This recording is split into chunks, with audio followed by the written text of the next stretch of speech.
दीवार नूं जरा शीशा नहीं बनाना है, दीवार नूं शीशा बना ताकि मेरा खलील खदशे च ना जावे।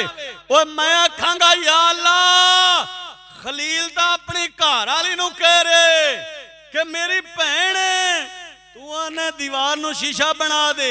फरमाया गल तां गैरत दी है, वो गल तां गैरत दी हुई है, इज्जत बचाई है लुटाई नहीं। ते फरमाया कोई नहीं शीशा बना दे।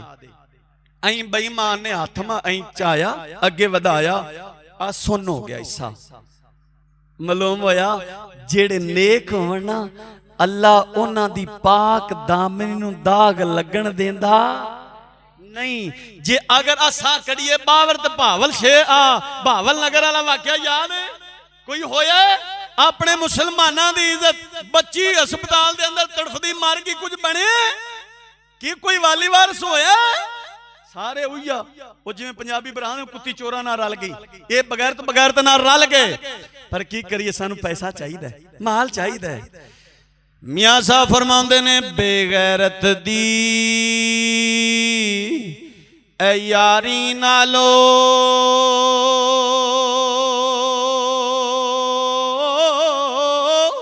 संग कुत्ते दा चंगा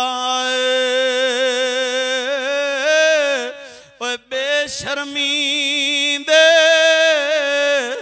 मुर्गे नालों साग सरों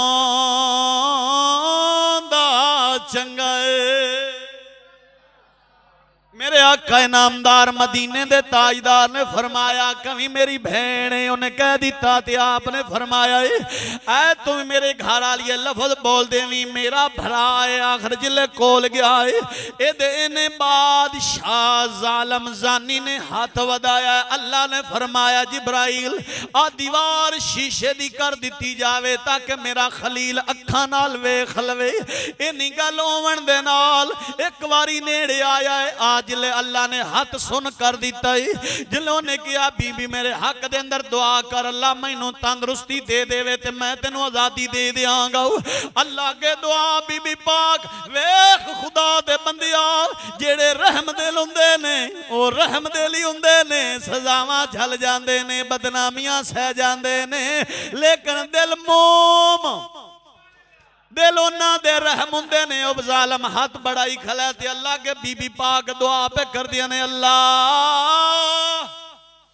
मेहरबानी फरमा दे, जेनू एहसास हो गया तेनू माफी दे दे। जिले इन्नी गल होई सही बादशाह होया ते दूजी बारी फिर आसरा कीता, फिर नेड़े जान दा इरादा कीता। जिस्म सारा सुन हो गया ते गोड्यां तक जमीन दे अंदर धनस गया, जमीन ने फड़ लिया।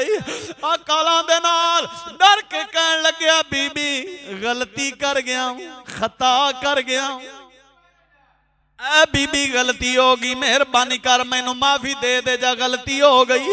आ बीबी सारा पाक ने अल्लाह के दुआ की, अल्लाह सही सलामत कर दी। दिल दे अंदर ख्याल किया है मैनू ते कोई औरत नहीं लगती है वगैरह कोई और ही चीज जादूगर वगैरह वगैरह कसुस लंबिया लिखे, लेकिन मैं गल करना नहीं चाहता।